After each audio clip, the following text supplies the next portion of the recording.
All right. What's good, everybody? Welcome back to the channel. I appreciate you guys tuning in. We are back for the first match recap of the new La Liga season.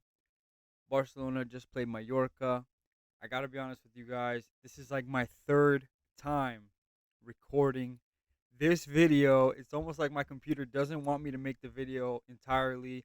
I'm having mic difficulties, editing software difficulties, the whole nine. And there was a few moments where in my head I'm like, scrap it, wait for the next game. But you know what? I'm gonna try to get as many of these recaps out as I possibly can.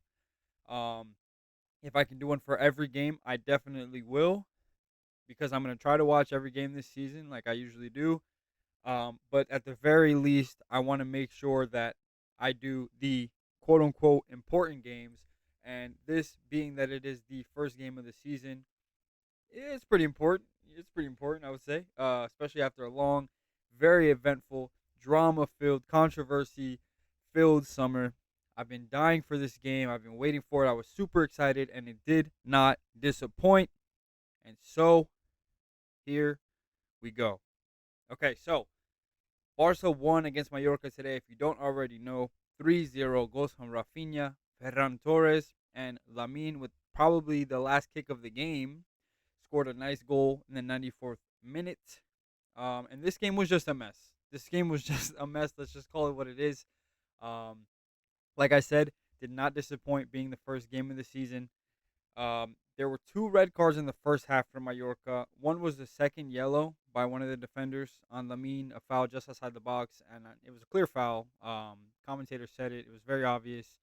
It seemed to me that the Mallorca players and the fans were very upset for some reason, and I'm not sure why, but it is what it is. Clear as day. And then the second red, which came like 5 or 6 minutes after, was the striker Murigi was making a run on a ball, an over the top pass, and got there around the same time as John Garcia, and he just cleated Garcia straight in his face, like literally. Like it sounds crazy, but that's exactly what happened. And if you've seen the video, you know it looks insane. I saw it instantly and I said that's a red. They originally called it a yellow. The goalie had to go check VAR, and it was rightfully issued a red. And this being 5 6 minutes or so after the initial second yellow card that was a red card, the fans were just going nuts, and it's unfortunate for the Mallorca fans. But the right call was made at the end of the day, you know. So strange game, like I said, but anyways, so starting lineup, we had a lot of the usual suspects, a few different changes, a few new faces, which is always good to see. We had John Garcia inside the sticks, in between the sticks, first goal debut in official matches with Barcelona. We had Eric Garcia playing right back, which was interesting to me, but I'll get into that in a bit. Araujo with the captain's armband next to Kovarsi in the center. We're used to seeing Inigo Martinez there, but as you guys know, he left to Al Nassr. Balde on the left. We had Pedri, De Jong, Fermin Lopez in the middle, and Lamin, Ferran, and Rafinha with the front three. Ferran starting because Lewandowski is dealing with, I believe, a knock, something that shouldn't hold him out for too long. Hopefully, would be nice to see him in the lineup. But Ferran played great today, so let's see what happens. All right, so this game, I mean, you don't want to sleep on any opposition, but the reality is, you expect Barcelona to win against teams like Mallorca. They dominated in every facet of the game. Realistically, this was expected. 71% possession to 29 for Mallorca. They just led in every single category. Shots, corners, shots on target, chances created, passes, possession. The only thing that Mallorca led Barca in this game was in fouls committed and cards. Aside from that, just domination all 90 minutes. Mallorca had a few moments, but nothing really too threatening. So these are the substitutions, guys that came off the bench. I got a table right here actually, but Danny Olmo came on for Fermin in the 46 minutes to start off the second half. They kind of went each played one half. Joffrey Torrens made his official match debut for Barca, first team for Balde in the 68th minute. In the 68th minute, there was three substitutions. Gavi also came on for Kubarsi. Rashford came on for Ferran, played up top for a bit, and then in the 77th, Kunde came on for Rafinha. So takeaways. Mallorca, what's going on? I mean, like seriously, like what are we doing? Top tier crash out game from Mallorca. La Liga coded game. There's no La Liga matches or match weeks without some controversy, especially when it comes to refereeing these days. It seems like this is just the topic of conversation, like every single time. But I think the decisions were pretty rightfully made. It all really started with that second goal from Ferran. Lamine cuts in from the right wing with the ball and takes a really tough shot, like a strong, powerful shot. He's going up for goal, and the center back for Mallorca lowers his head to clear the ball, and he drops down to the floor, right, and just stops. And all the Mallorca players kind of crowd around him, and they're pointing at him like, "Oh, stop it!" They're asking the ref to stop the game, and the ref looks around like, "No, go ahead." And I think that was the right decision. They don't usually stop the game for clearances, because which is how it looked in live time. Granted, he may have been injured or shaken up from the shot, but usually they stop game for head injuries when it's two players going up for a header or a clash or something like that. Like and the one thing they tell you even at low level of soccer is play until the whistle's blown. So period. So strange situation. Ferran ends up with the goal, and then after that it kind of just all fell apart. The two red cards, bad look. Got to feel for the Mallorca fans who showed up and were expecting their team to give a better showing, but it is what it is. Um, Eric Garcia started at right back today. Not the usual starting choice for Hansi Flick in the lineup. Last year, Kunde started just about every game until he got injured after the Copa del Rey. But I mean, Garcia can hold his own, and I really, really like the growth that I'm seeing from Eric Garcia in this squad. He just really does everything they ask him to do. He can play the defensive midfield. He can play in the center of the defense. He can play on right back. I think he's logged some minutes also at left back. This guy is just so versatile, and he's really like solid at every position that they ask him to play. He keeps his head down. He shows up. He does his job.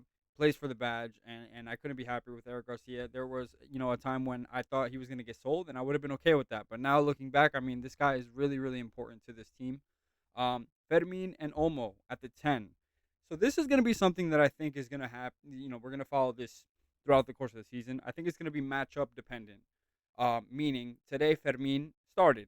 And I think that's because Fermin has shown that he's a little bit better against teams that play the low block, that will park the bus, that want to absorb Barcelona's constant pressure and launch a counterattack. It seems that he's better driving the ball forward and attacking the defense than Dani Olmo, who's, maybe a little bit better um, on counterattacks or maybe with tight spaces, dribbling around defenders. I don't know. They offer a little bit. They're very similar, but they do offer different things. And I think it's just really going to be a matter of who they're playing on a weekly basis. But I think that Fermin did an amazing job today. And who knows? Who knows? I think his ceiling is a little bit higher than Dani Olmo, and Dani Olmo's had some injury problems, so we'll see. There's something definitely to keep an eye on as the season goes. John Garcia wasn't tested too much, as people may know or may not. Last season, he led La Liga in most statistical categories for goalkeepers. Um, and it's interesting to see how he's gonna, look now with a better defense in front of him than that of Espanyol, where he was last season. He wasn't really tested today much, but you can already see that his positioning, his feel for the game, his understanding of where to be to cut off angles in front of goal is just fantastic. Um, he seems to be doing well with distributing the ball from the goal as well. And I'm very, very happy with the signing of John Garcia. I think he's really going to be an important piece to this Barcelona team. He was great today, despite, like I said, not having to make any crazy saves per se, because Mallorca. You can game plan all you want. You can practice and prepare. The thing is, when you get two red cards in the first half, especially in the first 30 minutes or so, all that stuff goes out the window. And now it's really all about, what, we're just going to make sure this doesn't get out of hand and we don't get embarrassed even more. But Garcia was great today. More takeaways. I mean, nothing I'm going to say that you haven't already heard about the guy, but he is absolutely unguardable 1v1. Like look, this guy is just unstoppable 1-on-1. And I know a lot of people are going to say, "Oh, Nuno Mensch stopped him in the Portugal versus Spain matchup in the Nations League." Okay, fairs. I mean, anybody who really watched the game, that yeah, Mensch got the best of him in certain scenarios, but Lamine got by him a few times as well. And the reality is, they at times had two, three defenders waiting after Nuno, man. So it wasn't really one on one. Like there wasn't. They were trying to make sure Lamine didn't control the game, and they did a good job. It was a good game plan. And but realistically, there are not many. There's a handful, if at most, of fullbacks in world football that are gonna any defender for that matter in the open field who are gonna stop Lamine Yamal 1-on-1. It just is what it is.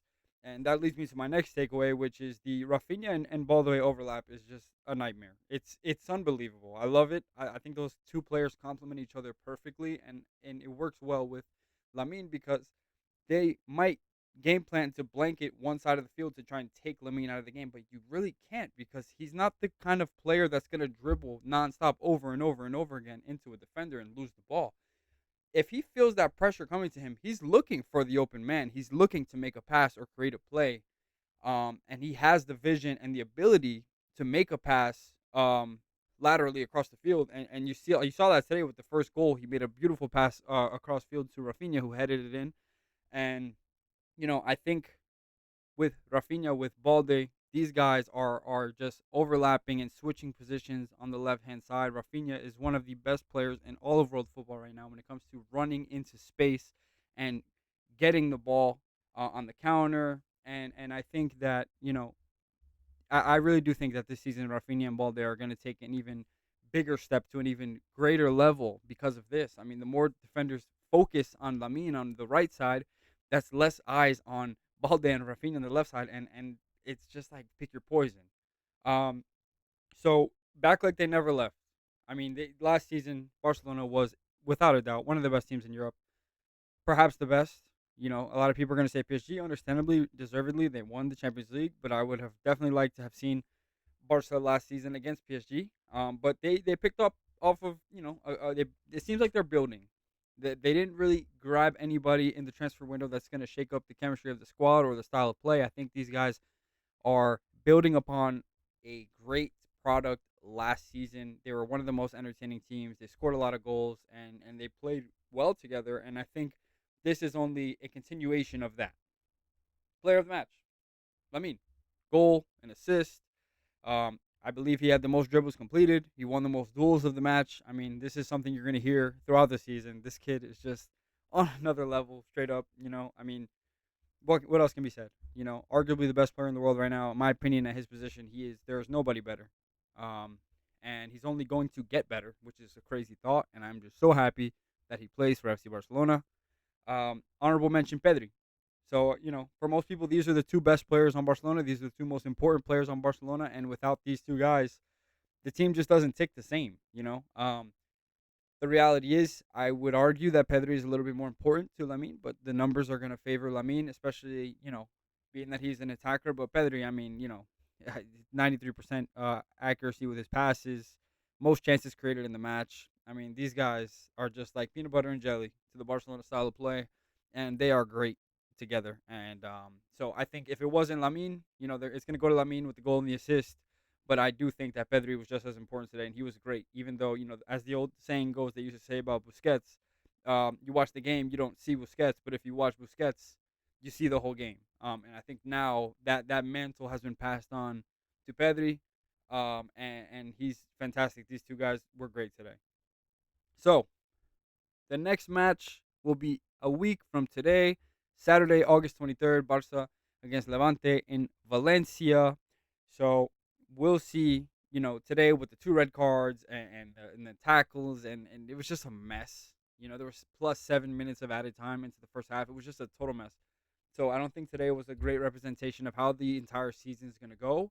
But we'll see how they look against Levante. They're going to be on the road, I believe, for the first 3 or 4 matches of the season while they prepare to get back into Camp Nou, or who knows what's going to happen with that. So we'll see. We'll see, man. I'm really excited. And like I said, I'm going to try to get these videos out after each Barca match as frequently as possible. But we'll see. We'll see what happens. But until then, man, I appreciate you guys checking in. Visa Barca. Let's go.